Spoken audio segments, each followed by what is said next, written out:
If you're going to give yourself to the person of Jesus, who is grace, and he is fully grace and truth, and you're going to tell the truth, that is not conducive to making everybody happy all the time. And so at 47 years old, I wake up today and I have to own the fact that on this very day, I'm not going to make everybody happy.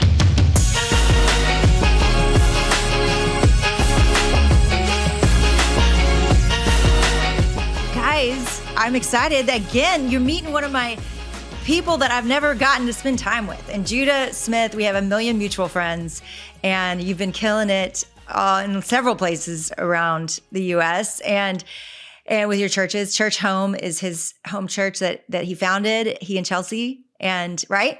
And Yep. and that, I mean, how many campuses are there now? Well, there was a lot more campuses. We at one point we had 7 or 8 or something like that. But we really encourage people to practice their faith in their home, which of course everyone does, whether aware of it or not. But yeah, so I mean, if you count people's homes and parks and cafes and things, who knows? Who knows? Yeah. I'm not even sure. But yeah.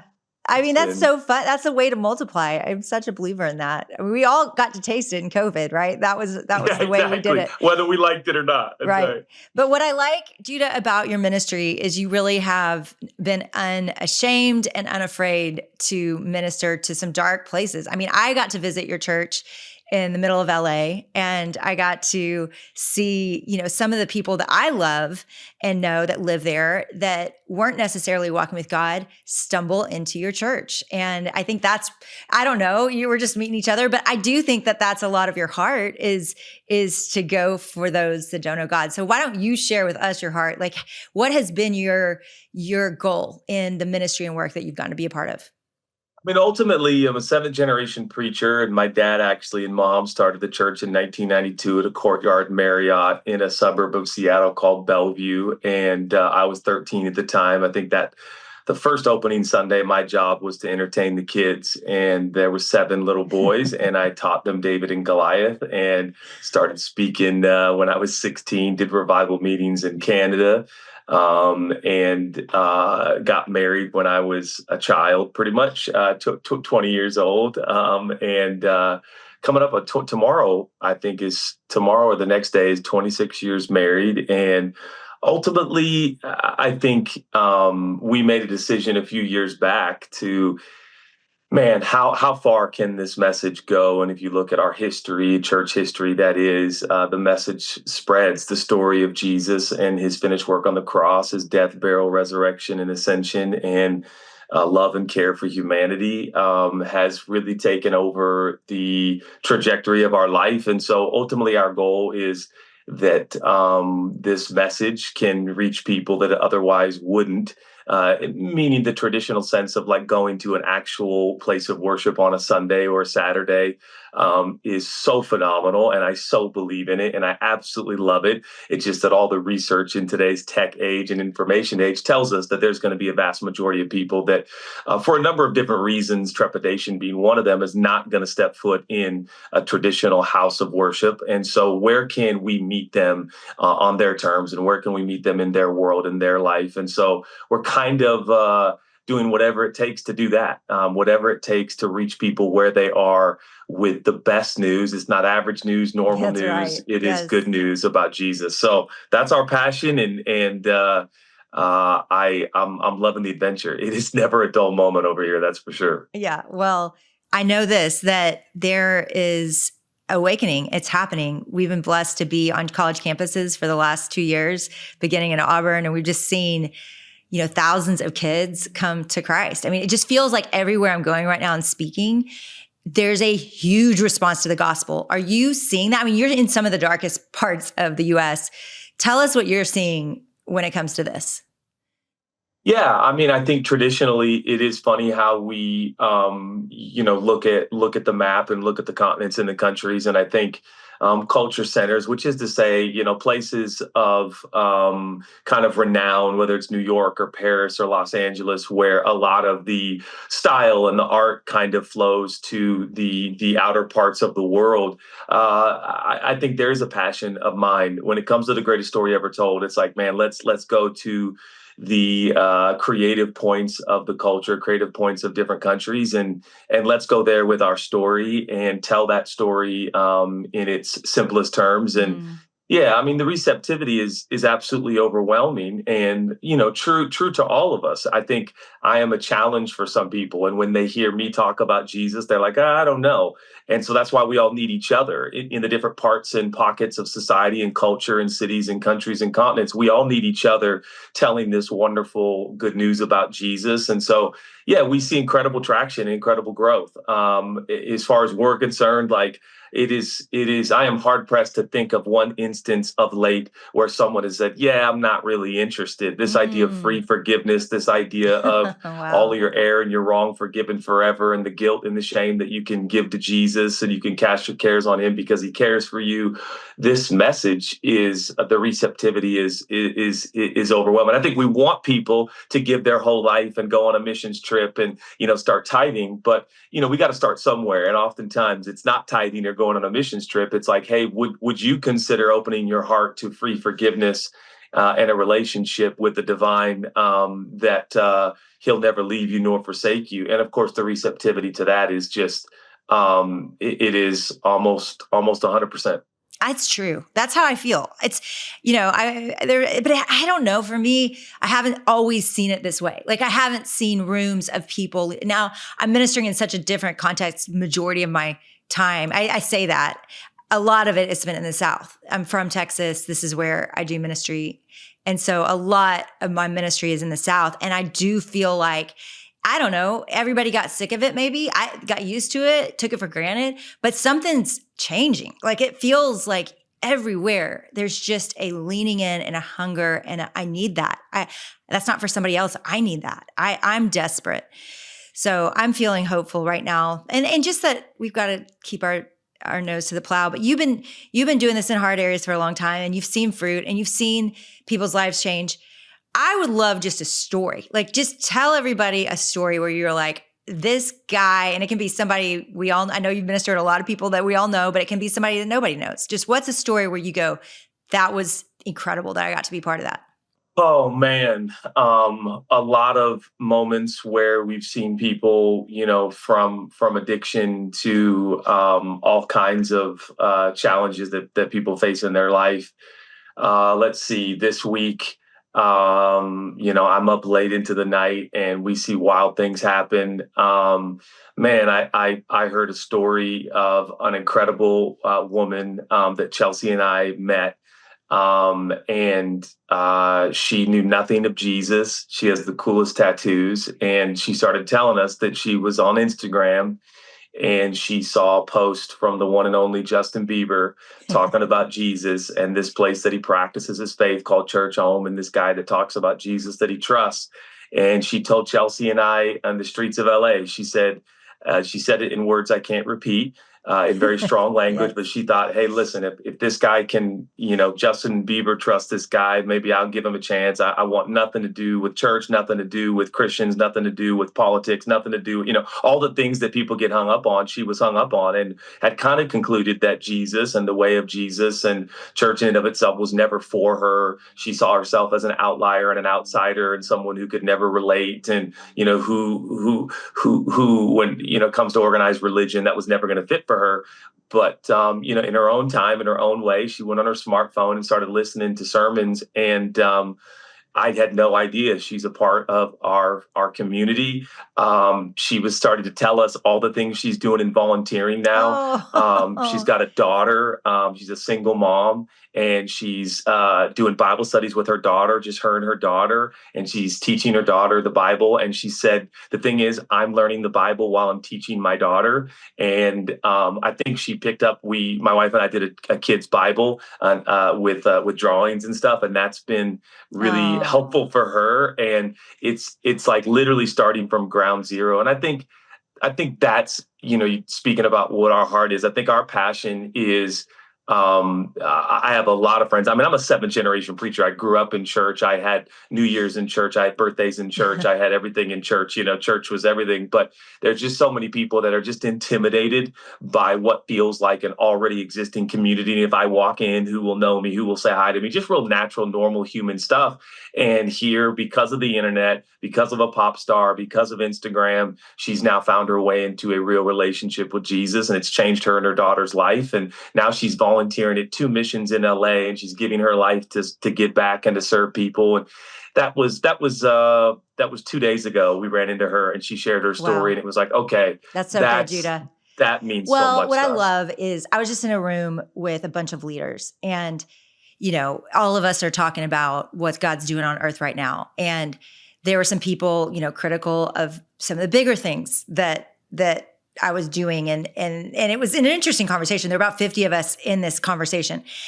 And it was so cool because then people just started telling stories, and they're like, this is what happened in our home church. And then somebody was like, but this is what's happening on college campuses, and this is what's happening in arenas, and everybody was doing it. And then somebody was like, he can use anything. He can use someone that nobody knows their name selling shoes in a department. That's a story for a different day. He can use Justin Bieber on Instagram. And this is, I think we want God to go in a box. We want him to fit, and we want it to validate us. Like, we want whatever we're doing, we want it to validate us. And he's like, no, like, one, this isn't even about y'all. Like, two, I'll use anything, anyone. I'll use the rocks. I'll use the donkey, and I'll use Instagram, and I'll use somebody that thinks nobody could use them. And so I just want to give you a round of applause, because people have been critical of you, Judah, for like ministering to pop stars. And I'm like, and, critical, like, oh, did it take? And like, is their life really changed? And I'm like, poor all of them, like poor Judah, poor Justin, poor everybody. Because what I've seen is, what? Your faith is not you, but some people you minister to's faith is messy, just like mine. And you see a kid that needs God, and I love you for it. I'm like, go for it. Like, it's everyone. God is using it all, and I'm grateful for it. I want to talk about pride. I know this is so fun. We're talking, ultimately, like, I've got a book coming out called The Lie You Don't Know You Believe. You have a book that just came out called Bad Thoughts. We're right in line. Like, I don't know if you've ever heard of Get Out of Your Head, but like, it's very similar to the that I wrote years ago. And I'm like, this matters so much. I'm so glad you wrote it. I'm so glad Justin Instagrammed it. I saw that. I was like, yes, this is so good, because this is the war of our generation, right? And I want to get to that. But before we get to that, to transition us, I want to talk about pride, because this is, I'm just going to be real. Everything we do is public. And when I read the Bible, I'm not everything. Both of us have things we do in private to minister to God. I'm not saying that. But when I read the Bible, I'm just going to bring one of my tensions to you, and we're going to process it together. And I go, okay, if it's done on the street, then your reward's here. Talk about just your personal wrestling with, God's called me to all these very, very public places. And I also want to keep my private life pure and my heart right with God. I'm guessing that has been a tension for you. Pride's like oxygen. Pride's like water. Pride's like cells in your body. We all have it. And by the way, like, if pride is not a relatable topic, you've got a worse problem than you've ever imagined, right? So pride is just a really weighty term for self-centeredness and selfishness and self-focused, and it's why all of our first word was mine, if not mom or dad. And it's never yours. Here, this is yours. It's always mine, and it's self-serving. And I think today I was in the garden, and I'm looking at trees, and I videoed bees for like a minute, and I'm looking at all these bees buzzing around this bush that's just swarming with bees. And I'm thinking, God, every bee, every limb, every flower, every plant, every leaf. I mean, I can't fathom the depths. And yet I'm so in my head. I'm so in my little world. I'm so self-focused and self-absorbed and self-centered. And, the irony is that the more we become self-absorbed and self-focused, and all the research and data supports this, your life actually deproves. It doesn't improve. Right. It's not a word, but it really is You very just made it a word, dude. disenfranchising. Yeah, I Yeah. just made up a word. So if pride worked, I would work it. Like if pride was actually a This is so vehicle good. to more fulfillment and more Yeah. contentment and more ease and more rest and more joy and more lasting happiness, then I'm down. I'll sign me up on the pride time, the pride team. Let me be, a prideful guy, and I'm down. The reality is, pride's a deflector. Pride is just an expression. It's a symptom of a root, and that Mm. root is this idea of I need to probably be in control. I need to probably figure this whole thing out. I'm scared. Mm. I'm fearful. I feel exposed. I feel worried, and all these things. And so, I mean, there's not a day in my life that I don't deal with pride as it terms and relates to platform. The only problem with platform, it's like money. It only makes you more of what you were before you had it. And so people dream of having more money and they dream of having more platform. But, be well assured and be well advised and be well warned that if you get more money and if you get more platform, it will only make you more of what you were before you had it. That's right. And that in and of itself is just is absolutely alarming and scary because suddenly you're faced with stuff that had you not had platform, money, and influence and sway, you probably could have suffered in silence and maybe Right. skimmed Right. by. But now Maybe you've got hidden to it. face Yeah. it because now you've got Amen. This is people it. who are weighing in on your life, weighing in on what you do with your time and your money and your efforts. And so, there are a lot of people Yeah. that think the likes of these super famous people like, oh, it must be so easy, but they have no idea what it's like to be chased by paparazzi. They have no idea what it's like to be photographed every day of their life if you're having a bad hair day or if you're just having a bad attitude day. And so I'll say that as a young man, I dreamed of having influence and really helping people and serving people. And now at 47 years old, I'm looking back and saying, to that little kid Judah, oh, buddy, you had no idea what you Right. wished for and prayed for and welcomed into your life because with it comes, pain and Right. pressure for sure, to say the least. Yeah, yeah. I'm thinking of somebody that everybody would know this person's name, but at the time, he was in his young 70s, and I met him behind a camera. I was just starting out, just like releasing my very first book. And I asked him, like, do you ever, the same question I just asked you. And like, I just don't know, like, is this road safe? Like, am I gonna keep loving God in this way? Like, I don't know about public Christianity. I'm not sure about it. And he looked at me, he said, Jennie, I was so unsure about it that I quit. After writing my first book and getting a lot of attention, I quit. And I went back to being a professor. And then I was sitting there being a professor, and all my students would come up and tell me, like, oh, that changed my life. That was so good. And I realized I'm going to have to deal with this no matter how many people are out there. And so I might as well do what I think God's calling me to do. And I'll deal with it with more people. And so I've never forgotten that. I'm like, okay, we're gonna have to deal. We all have to deal with it. And yeah, I think that's a good word. Like this is the war. We fight it every day. Let's talk about bad thoughts. I mean, this is something written for you. Why? Where did this come from for you? A real journey with one of my therapists, Dr. Les and Leslie Parrott, The Saving Your Marriage best. Before You Start. Yes. Yeah, they're just world class, and I just Yeah. love them dearly. And we had just been meeting for years, and I said, Les, we should put this in a book. Just out me, and maybe a Just little out bit of me. the provocative like draw to it was that I had never seen a preacher out herself or himself with their therapist and say, here's my Yeah. bad thoughts. I mean, the book is outlining the 5 most toxic thoughts people are thinking and how to stop thinking them, but it's the 5 most toxic thoughts I was thinking and Yeah. how I try to Yeah. every day stop thinking them. And so there's no like rhyme or reason to like we scanned the globe and found out the 5. It's like, well, no, Right. these are the thoughts that I struggle with, and this is how Les helped me. Yeah. And then I drew photos or picked little pictures in it and sketch and stuff because that's just who we are. And so it's probably one of the more honest books we put together. And it's me at the very minimum saying, hey, listen, I'm in this. I'm a work in progress. At the very least, I was hoping someone could pick up a skinny, smart book. They would feel smarter about themselves. And secondly, at the very least, they could look at my life and go, I'm well, not that if he's bad. dealing with all this, maybe I'm doing better than I think I am. Well, okay. So let's just go to your one. What's your one that you're like, man, this one it's still coming up. I wrote a book about it and I still think it.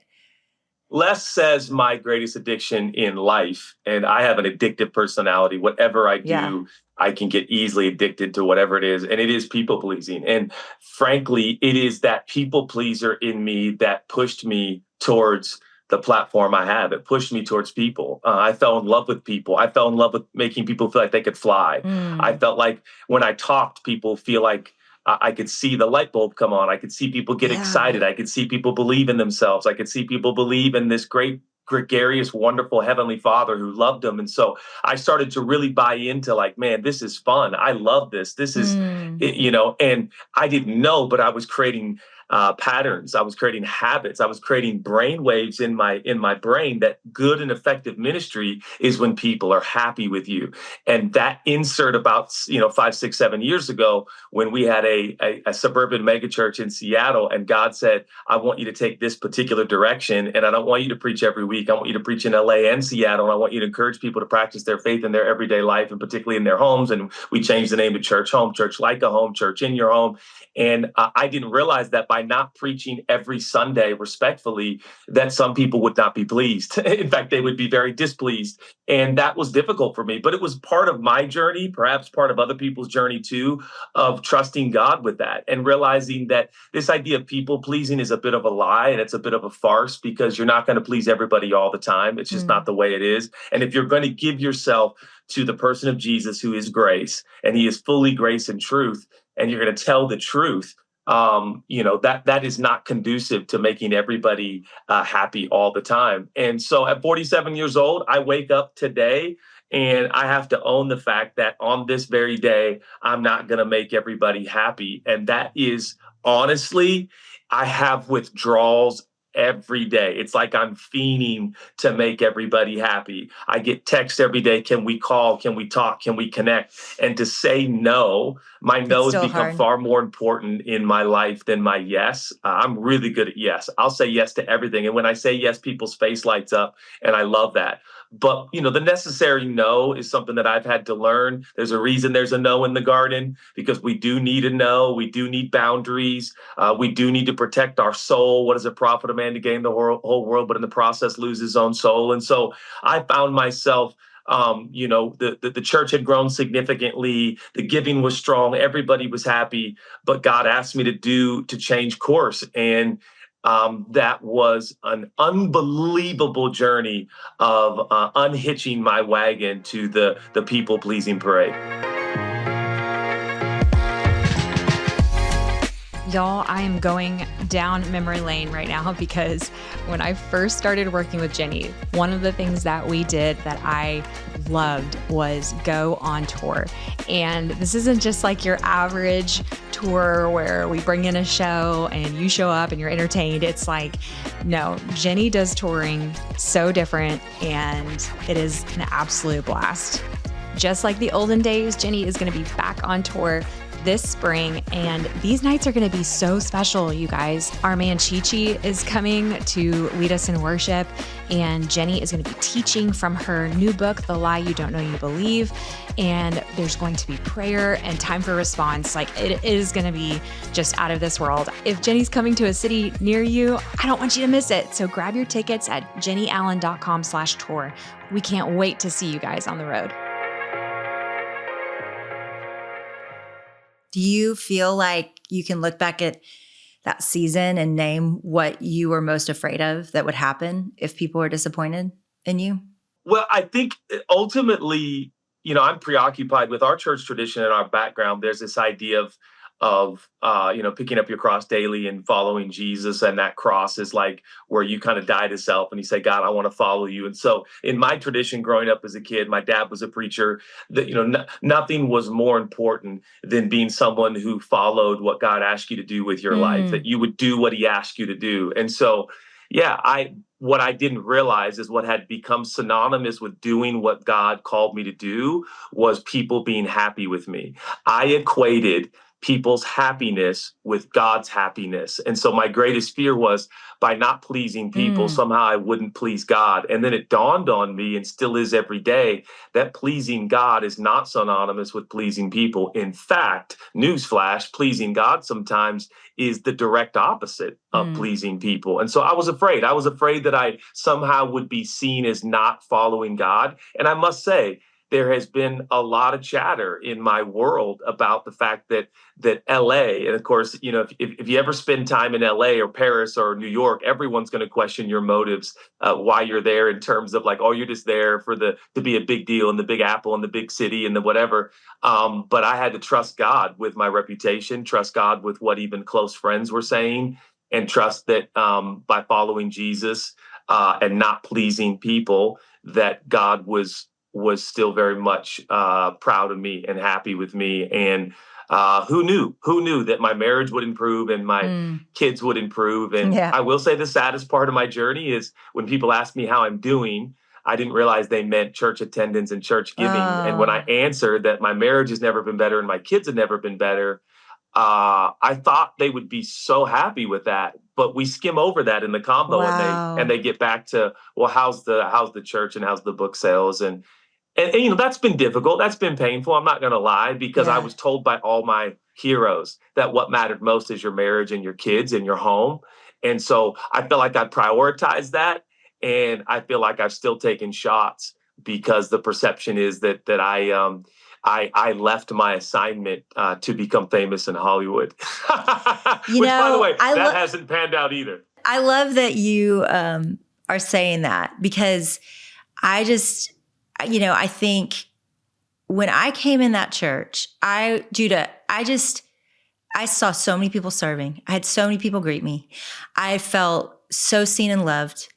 The building, I'm thinking, Judah Smith, like this church could be like 8,000. I don't know what that little LA campus. It was a Wednesday night, but it was like it was a church home. I was like, this is crazy. Like that you've done it. Like these guys are discipled. They know what they're doing. Like the church is a family, and I just felt welcomed into it. And I'm with you, man. Like I'm so sick. I can't do the hustle for the next 20 to 30 years that the world requires. Like I can't. I've turned it in, and yet, like you, I feel called to obedience in some ways too. Like I do feel called to do what he's asked me to do.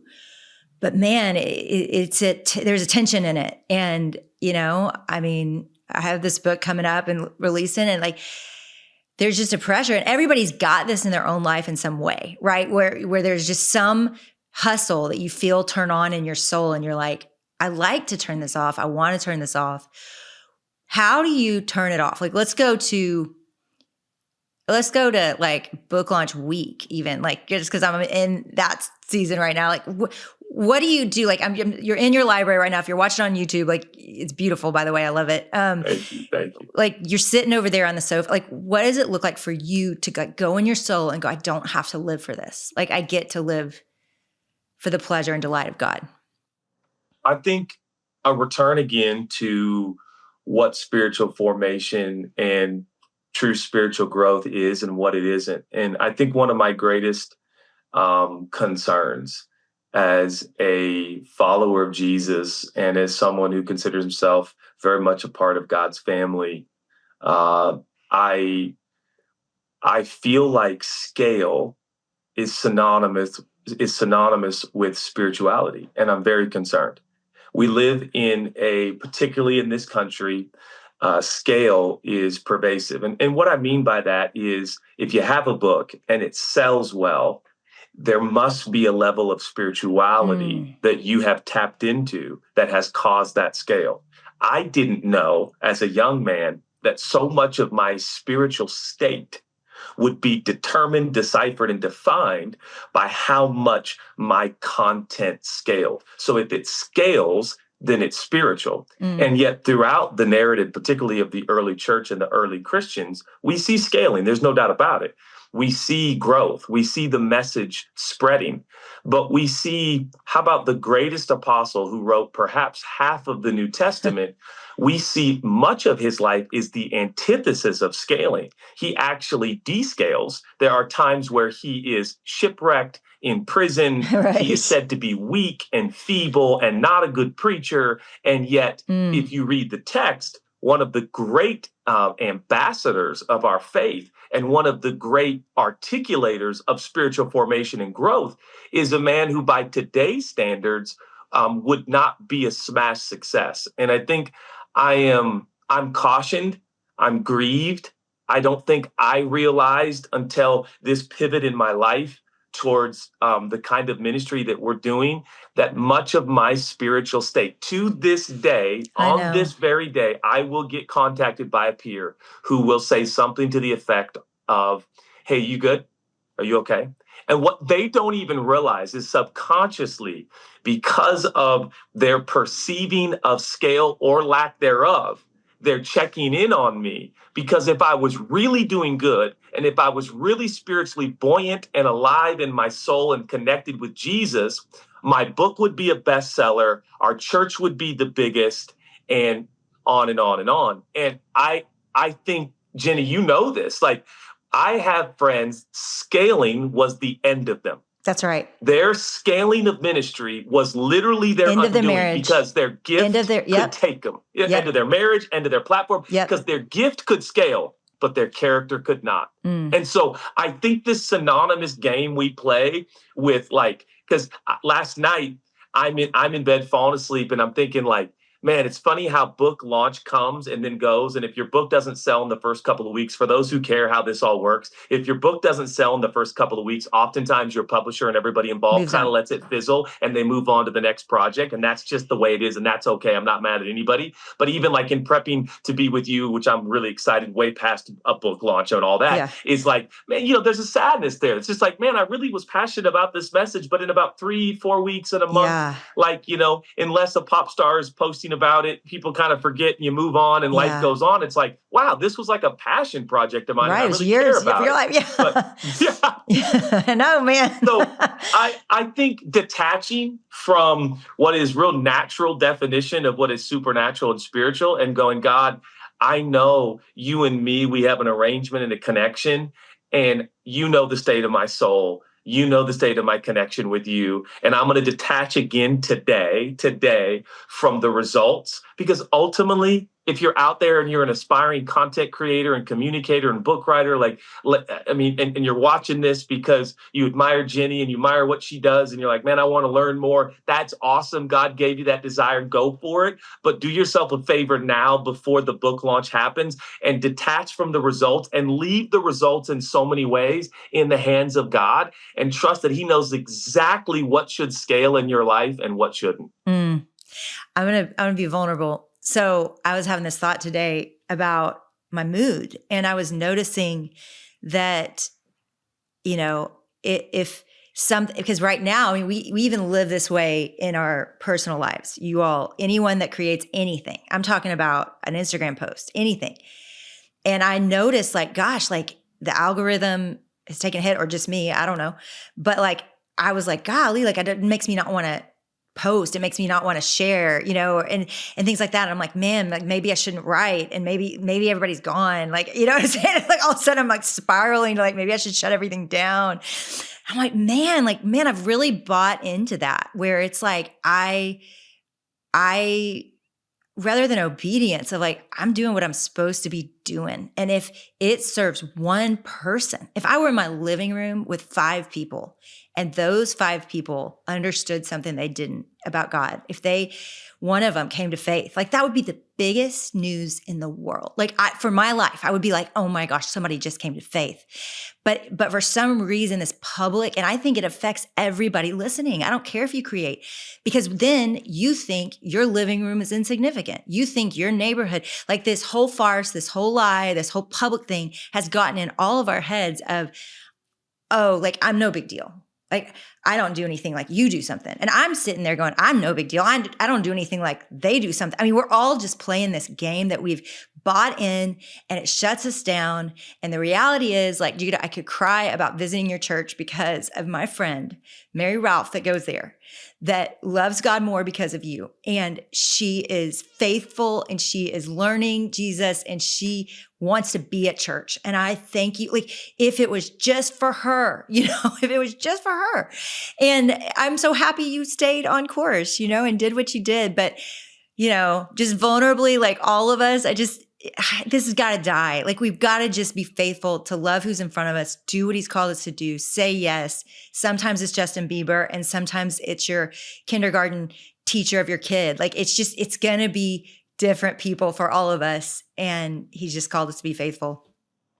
That's it. And the old story is true. Martha's in the kitchen, Mary's crisscross applesauce in front of Jesus. And, Martha does what all of us do. And she's like, you got to tell Mary to get up and help. And Jesus is like, nah, the one thing that's actually necessary in all of life is to sit at my feet and absorb my love and absorb, my essence. And, man, sometimes doing that can affect how your stuff scales in life. And it's funny, I'm never going to look back at my life and be like, man, I just wish I would have sold more books. That's right. But I am going to have moments ago, and I could have had more time with my wife, more time with my kids, more time with the people in front of me that God's called me to live my life with, and care for them and check on them and connect with them. And so talk to me about that. Talk to me about marriage and kids and the fruit you've seen in this season, and make people want to focus on that for a minute.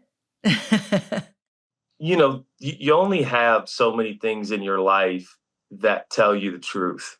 We live in such an interesting age. And of course, the rise of AI is going to be fascinating. And none of us really know where this is leading, except that my mom sends me videos and she thinks that the Pope is hugging Madonna and kissing Madonna. And I'm like, Mom, that's not real, but it's okay. It's not a problem. So we live in such an interesting age where it's like truth is going to be incredibly more valuable and more sacred and more special.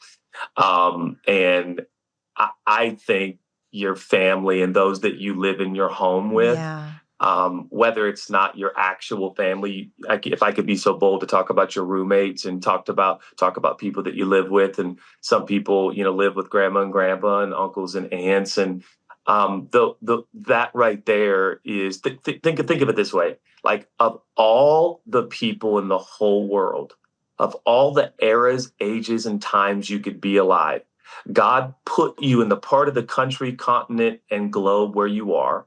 And he placed you strategically with the people that you share DNA with. If that is not a sign and a signal. Now, in my world in LA, people love to say the universe is telling you. So let's have some fun and be cheeky and say the universe itself, even if you're not a God person, it's as if the universe is sending you a clear message. And in this case, I know it to be the designer and creator God telling you these are your people. Now, listen, there's a bunch of us, Jennie, you and I got friends where you're like, okay, am I supposed to continue with these people? Right. Are these my partners? Are these my friends? Are these my coworkers? Are these my, but family, that's like, you don't even got to pray about it. Right. Like, God sent you all the signals and signs. You look like them. You sound like them. Your voice inflections are shared. These are your people. And so how you treat those people, there's an overwhelming emphasis in Scripture that how you treat those people is an indicator. It's a clear mirror of the state of your soul and how you're doing in your walk with the one who designed you, created you, and placed you in that family. And so this idea of family being the bane of our existence and family being the most annoying, and of course we're going to be the most annoyed. And of course there's a narrative out there that family's annoying. And I know that we can, chosen family, and I'm down with chosen family too, and that's awesome. But there was a family already chosen for you. And there is so much pain in family, and there's so much loss, and there's abuse, and we can get into all of that.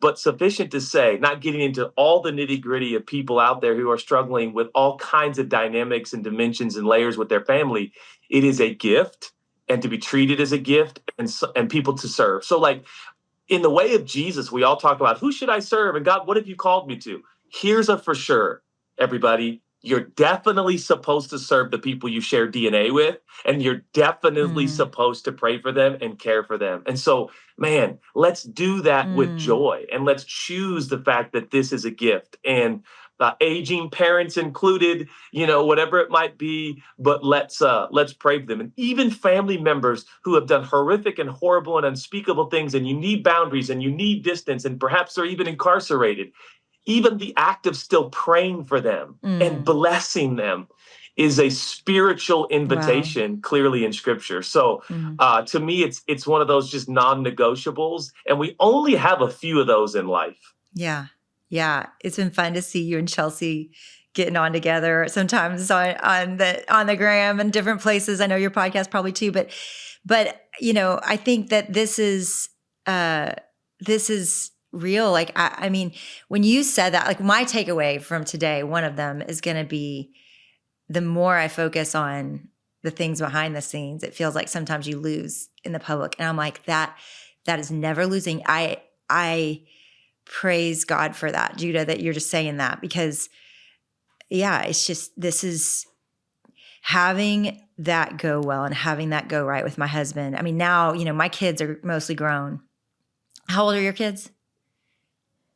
21, 19, and 16. Oh my goodness. Right. So we're 17 to 20. We're right in that mix. And I, isn't it just like, this is really where it was all at. We didn't know when we were changing diapers, like these would be our friends later, like we were raising like our future friends and caregivers and all that stuff. But now I do, now I know. And, my daughter texted me today and was like, do you want to get sushi tonight? And I was like, I can go at 5:30 when I'm done with this work. And now it's like, this is fun. It's fun to talk to you, but I can't wait to go to sushi with my daughter and my son-in-law tonight. It's the dream. Yeah. So all of you out there that are just feel like, man, I'm invisible. I'm not starting anything. I'm not creating an Instagram. I'm just surviving. Like I'm just building little humans. Let me just say, you are doing the thing. You're doing the thing that both of us that have a platform are saying is the thing. And we mean it. And we're not faking it. Yeah, it's real. All right, let's talk about, before we go, let's talk about bad thoughts. I want to give you the mic. I want you to tell people like your bleeding heart, like when you're getting on this today to talk about it again, you hadn't talked about it in a few weeks maybe. What do you want for people? What do you hope happens? Yeah, I mean, in the smallest of ways, I think my dream is right. So if you put your dream in steps, right, the dream is obviously this book reaches more people than I could ever imagine, and people's thoughts of themselves and thoughts of Creator God are completely transformed, and of course, but here's step one. Step one that I'm like obsessed with is that people will feel smarter. They'll feel more normal. They'll feel like they're not alone. They'll feel like, wait a minute, okay, all right, maybe I'm not doing as bad as I think I'm doing. Mm, I am passionate about. It's funny because, like, in high performance, high achieving individuals, if I've learned anything from working with athletes and artists and people whose lives have scaled at a measure that's kind of hard for us to fathom and hard for us to even comprehend, what's interesting is these micro little things that are done by elite athletes transfer into incredible, incredible results, right? So I could use an example, but I won't bore us with examples of what an elite quarterback does in the smallest of little mm. nuances I've that seen the allow him to documentary. be, yeah, to become elite. Yeah. Yeah. So I think one of the most underestimated elements in your life is believing that you're not the exception, Mm. you're not alone, you're normal, whatever normal means. I mean, am I normal? Look at my den. It's bright red, folks. This is out of Mm-hmm. control. But yeah, so I think my dream is that this little booklet, and I call it a booklet because it's less than 200 pages, so it's easy to read. By the way, Mm. Les and I took no breaks, and we crushed the audio version, and it's hilarious and ridiculous. And so you could do the audio too if you're like me. But I want people to have that micro adjustment that I think can have significant impact in their life, and that is there is a God. You are not him. He's totally in control. He loves you. He Mm. knows that you have thoughts that are seemingly out of control. you doubt yourself, you question yourself. Are you smart enough? Are you gifted enough? Are you talented enough? Are you connected enough? Are you, whatever, tall enough? There's so many different ways we disqualify ourselves, but that this little book could tell the reader, wait a minute, okay, I can believe that there is a good God. The whole book ends with stop earning credit with God because he like loves you and he so believes in you. And I'll say this one last thing. The book ends with this crazy story that Les knew about that I don't know about because I don't read like Les and he's constantly reading and we get it. He's a PhD, okay? But Les found this story that's very famous and I didn't know it was famous and it was the first time I heard it and I used it with my son's high school basketball team and they won a big game, by the way, and I gave them their pregame speech. But it's Coaches this, everywhere about to tell this yeah, story. everywhere. But it really does work. And it was like Harvard or something. Now I'm literally butchering the story, but it's like Harvard and there's this math problem at the end of let's call it a 7-question test. This is pre-internet. This is like in the 80s. And the student was late, 15 minutes late to the exam. And so they get to the seventh question and they go up to the professor and he says, listen, can I take this home? Again, this is pre like Chat GPT, right? So he's like, can I take this home and finish the test over the weekend and bring? He's like, yeah, absolutely. So he goes home and he finishes problem number 7. And it's this unthinkable math. He gets a call Monday because he turns it in Monday morning. He gets a call Monday and his professor is heated and he goes, you need to come see me immediately. And he's like, I must have done terrible in the exam. He said, no, you've done the unthinkable. You've done the unimaginable. You've done the unprecedented. How did you answer the 7th question? And he says something like, Einstein couldn't even figure that out. How did you do it? And the student's explanation is very simple. Well, I didn't hear the first 15 minutes of class when you told the class, by the way, question number 7 is impossible. You can't do it. It's impossible. And I think there is a dream in this book that people can just start to believe that, like, maybe you're not doomed just to think like your dad and just to think like your mom or just to think like your family's always thought. Maybe you can break through into a whole new kind of trajectory of living and loving and seeing and caring and being loved. And so, man, there is, all of us have something impossible, right? And if you're like me and my family, we all have like, well, the Smiths, they're never on time or whatever it is, right? It's like whatever that impossible thing is, what if God could meet you and you could start doing what you thought, was never possible. And perhaps by yourself, it's not, but with the grace of God and his love and his mercy, perhaps you can do something transcendent in your life that would just be fun for you to see that a partnership with God is exhilarating and you can accomplish things that even if nobody sees, you and God see, and in your heart that you partnered with God to do something incredible and impossible. And that could be even just changing the patterns of how you think about yourself and your world and your life. And so, yeah, I do. I dream about that. Good dreams. You know what I want to do? How I want to close? I don't know if I've ever closed this way, but it just came to my mind. I want to pray for you and I want to pray for your church. And I want to pray for Chelsea. And is there anything specifically that you want me to pray for?